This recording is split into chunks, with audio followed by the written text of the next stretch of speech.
Və Peyğəmbər sallallahu aleyhi və səlləm deməli ümməti üçün şirkdən qorxmuşdur. Axvaf mə axafu aleykum əşşirkul asğar. Sizin üçün ən çox qorxduğum kiçik şirkdir.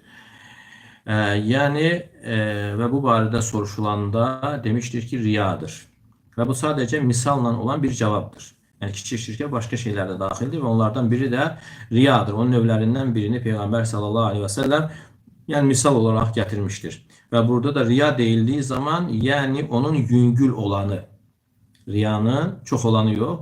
Əgər çox olarsa, insan bütün əməllərində artıq riya olarsa, o kiçik şirk olmur, əksinə böyük olur. Artıq münafiqlik olur. Yəni mömində də bəzən ola bilər yüngül riyanın olması, amma davamlı insanda riyakarlıq olarsa, o heç vaxt mömin ola bilməz.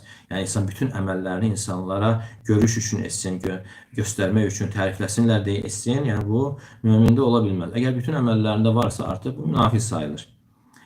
Çünki xalis riya kiçik şirk yox, böyük şirk sayılır və insanı dindən çıxardır və bu da münafiqlərin riyasıdır və münafiqlər də cəhənnəmin ən alt təbəqəsində olacaqlar.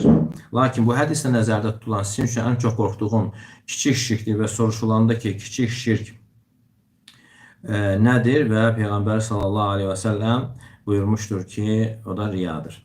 Yəni yəsirur riya, yəni riyanın azıdır. Və həmçinin bu hədisin ardında gəlmişdir ki, Allah Teala o riyakarlara deyəcəkdir ki, əməl edənlərin əməlinin savabını verdikdən sonra qiyamət günü insanlar görsün deyə, tərifləsin deyə əməl edənlərə belə deyəcəkdir.